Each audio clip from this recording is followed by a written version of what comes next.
Hello everyone, welcome back to my channel. আমি অরিজিৎ আর এসে গেছি সম্পূর্ণ নতুন একটা ভিডিও নিয়ে। তো আজকের এই ভিডিওতে আমি যে টপিকটা নিয়ে ডিসকাস করবো সেইটা হলো এসএসসির এজ রেকর্ডিং প্রসেস।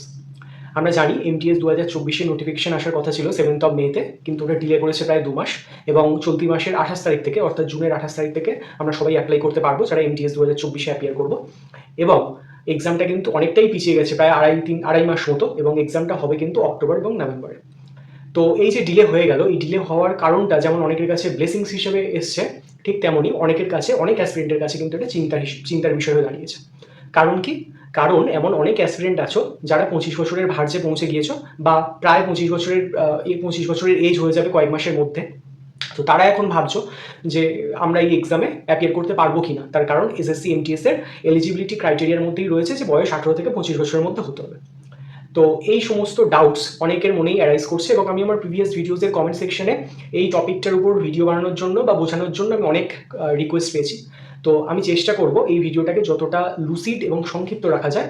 এবং আমি এইটুকু বলতে পারি যে যদি তোমরা কেউ একবার মন দিয়ে ভিডিওটা ভালো করে দেখে নাও, নট অনলি এমটিএস 2024, কামিং ডেজে এসএসসি যে এক্সামের জন্যই তোমরা অ্যাপিয়ার করো না কেন, তোমাদের এজ রিলেটেড কোনো ডাউটই কখনো তোমাদের বদার করবে না। তো চলো শুরু করা যাক। দেখো, একদম প্রথমেই বলি, এসএসসি কোনো একটা ইয়ারকে দুটো পার্টে ভাগ করে, ফার্স্ট হাফ এবং সেকেন্ড হাফ। ফার্স্ট হাফের মধ্যে থাকে জানুয়ারি টু জুন মাস, এবং সেকেন্ড হাফের মধ্যে থাকে জুলাই টু অগস্ট মাস। এখন কোনো এক্সামের ক্রুশিয়াল এজ রেকর্ডিং ডেট দেখবে কখনো কখনো 1 জানুয়ারি হয় কোনো বছরের, আবার 1 অগস্ট হয়। যেমন একটা এক্সাম্পল দিই, এই বছরে জানো সিলেকশন পোস্টের এক্সাম শুরু হতে চলেছে। তো সিলেকশন পোস্টের যদি নোটিফিকেশন দেখো, ওখানে দেখবে ক্রুশিয়াল এজ তার ডেট দেওয়া রয়েছে 1 জানুয়ারি 2024-এর। কিন্তু যদি সিএইচএসএল এর দেখো, সেক্ষেত্রে কিন্তু দেখবে ক্রুশিয়াল এজ দেওয়া রয়েছে 1 অগস্ট। তো এই যে একই বছরে দুটো এক্সাম কন্ডাক্ট করা হচ্ছে, একই অথরিটি কন্ডাক্ট করছে, কিন্তু দুটো এক্সামের ক্রুশিয়াল এজ রেকর্ডিং ডেট দুরকম কেন? এইখান থেকেই অ্যাসপিরেন্টদের মনে যত ডাউটের সূত্রপাত। তো আমি চেষ্টা করছি খুব সংক্ষিপ্ত আকারে এই জিনিসটাকে বুঝিয়ে দেওয়ার তোমাদেরকে। দেখো, কোনো এক্সামের ক্রুশিয়াল এজ রেকর্ডিং ডেট কত হবে? সেই বছরের 1 জানুয়ারি হবে নাকি 1 অগস্ট হবে? এইটা ডিপেন্ড করে এক্সাম যখন কনক্লুডেড হচ্ছে, সেই কনক্লুডিং এক্সামটা বা কনক্লুডিং ডেটটা কোন হাফের মধ্যে পড়ছে। খুলে বলি একটু, ধরে নাও এমটিএস 2022। এমটিএস 2022 একটা টিয়ারই পরীক্ষা হয়, একটা লেভেলের পরীক্ষা। তো এমটিএস 2022-এর এক্সাম কন্ডাক্ট করা হয়েছিল 2023-এর মে মাসে। এবার যেহেতু মে মাসটা জানুয়ারি থেকে জুনের মধ্যে পড়ছে, অর্থাৎ এসএসসির ডিওপিটির রুল অনুযায়ী ফার্স্ট হাফের মধ্যে পড়ছে, সেই জন্য এসএসসি এমটিএস 2022-এর ক্রুশিয়াল এজ রেকর্ডিং ডেট ধরা হয়েছিল কিন্তু 1 জানুয়ারি 2023। কিন্তু যদি তোমরা এমটিএস 2023-এর কথা বলো, সেইটা কিন্তু কন্ডাক্ট করা হয়েছিল 2023-এর সেপ্টেম্বর মাসে। এবার এই সেপ্টেম্বর মাসটা যেহেতু জুলাই থেকে ডিসেম্বরের মধ্যে পড়ছে, সেই জন্য ওই এক্সামের ক্রুশিয়াল এজ রেকর্ডিং ডেট ধরা হয়েছিল কিন্তু 1 অগস্ট। তো সাম আপ করে দিই যতটুকু বললাম, কোনো এক্সামের এসএসসির এক্সামের ক্রুশিয়াল এজ রেকর্ডিং ডেট কত হবে তার নির্ভর করে এক্সামটা কোন হাফে হচ্ছে তার উপর। যদি এক্সামটা একটা টিয়ারে হয় এবং সেটা যদি ফার্স্ট হাফে হয়, তাহলে তার ক্রুশিয়াল এজ রেকর্ডিং ডেট ধরা হয় 1 জানুয়ারি। এবং এক্সাম যদি একটা টিয়ারে হয় এবং সেটা সেকেন্ড হাফে কন্ডাক্ট করা হয়, তাহলে তার ক্রুশিয়াল এজ রেকর্ডিং ডেট ধরা হয় 1 অগস্ট। এখন সমস্যাটা হয় যে সমস্ত এক্সামগুলো দুটো বা তিনটে টিয়ারে কন্ডাক্ট করা হয়, সেই এক্সামগুলো নিয়ে। এইগুলো আমি ক্লিয়ার করে দিচ্ছি। ধরে নাও চলতি বছরে দুটো টিয়ারে এক্সাম কি কি রয়েছে, সিপিইউ রয়েছে, সিএইচএসএল রয়েছে, সিজিএল রয়েছে। তো আমি সিজিএলে যাচ্ছি না, সিএইচএসএল যেহেতু কিছুদিনের মধ্যেই শুরু হচ্ছে, সেই জন্য আমি সিএইচএসএলটা তোমাদেরকে একটু বুঝিয়ে বলছি, কেমন? ধরে নাও এই যে ফার্স্ট অফ জুলাই, 1 তারিখ থেকে সিএইচএসএল এর 1 তারিখ থেকে সিএইচএসএল এর টিয়ার 1-এর এক্সাম শুরু হচ্ছে, ঠিক আছে? এবার এর যে টিয়ার 2টা, সেটা সেপ্টেম্বর বা অক্টোবর মাসে হবে।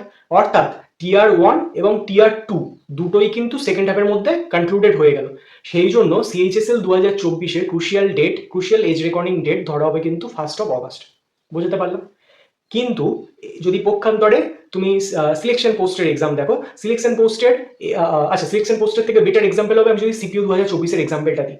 সিপিইউ 2024-এর টিয়ার 1টা ধরে নাও জুন মাসের মধ্যে কনক্লুড হয়ে গেল, ধরে নাও জুন মাসের মধ্যে কনক্লুডেড হয়ে গেল। কিন্তু এই টিয়ার 2টা হচ্ছে ধরে নাও অক্টোবর বা নভেম্বর মাসে গিয়ে। সেক্ষেত্রে কিন্তু যেহেতু টিয়ার 2টা সেকেন্ড হাফে কনক্লুডেড হচ্ছে, সেকেন্ড হাফের নিয়ম অনুযায়ী 1 অগস্ট কিন্তু তোমার ক্রুশিয়াল এজ রেকর্ডিং ডেট হবে। এসএসসির হিস্ট্রি যদি তোমরা খুলে দেখো, তাহলে তোমরা দেখতে পাবে এমন অনেক ক্ষেত্রে হয়েছে। সিজিএল এর টিয়ার 1 হয়েছে জানুয়ারি থেকে জুনের মধ্যে, টিয়ার 2 হয়েছে জুলাই থেকে ডিসেম্বরের মধ্যে। সেক্ষেত্রে যেহেতু টিয়ার 2 জুলাই থেকে ডিসেম্বরের মধ্যে কনক্লুড করেছে, সেই জন্য ক্রুশিয়াল এজ রেকর্ডিং ডেট ধরা হয়েছিল কিন্তু 1 অগস্ট। বুঝতে পারলাম পুরো ব্যাপারটা, ক্লিয়ার।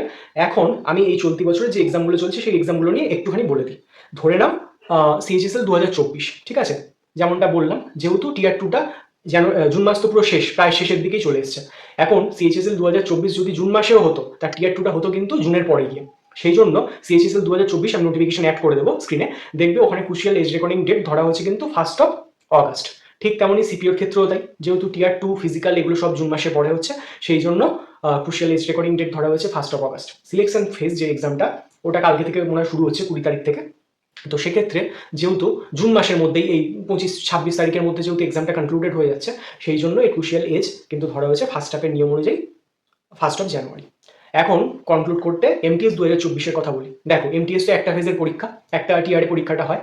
এবার যেহেতু এক্সামটা সেপ্টেম্বর বা অক্টোবর বা নভেম্বর মাসে হবে, দ্যাট মিনস সেকেন্ড হাফে হবে। সেই জন্য এসএসসির এই যে ট্রেন্ড চলে আসছে এতদিন ধরে, সেই ট্রেন্ড অনুযায়ী বলা যায় যে ক্রুশিয়াল এজ রেকর্ডিং ডেট ধরা হবে 1 অগাস্ট 2024। দ্যাট মিনস এমটিএস 2024-এ, ভালো করে শোনো এই জায়গাটা, এমটিএস 2024-এ অ্যাপিয়ার করতে গেলে, এলিজিবল হতে গেলে, তোমাদের ডেট অফ বার্থ কখনোই 2/8/1999-এর আগে হলে চলবে না, আর 2/8/2006-এর পরে হলে চলবে না, যারা 18 থেকে 25 এই এজ গ্রুপের জন্য অ্যাপ্লাই করতে চাইছো। তো পুরো ব্যাপারটা আমি খুব ধীরে ধীরে বললাম, এবং আই হোপ তোমরা এসএসসির এই এজ রেকর্ডিং প্রসেসটা কিভাবে কাজ করে খুব ভালো করে বুঝতে পেরেছো। তো যদি ভিডিওটা ভালো লাগে, হেল্পফুল বলে মনে হয়, একটা লাইক দিয়ে দিও। বলি না, স্টিল বললাম, কেননা যথেষ্ট রিসার্চ করতে হয়েছে এই জিনিসটা নিয়ে। তো see you in the next video, tata, bye by.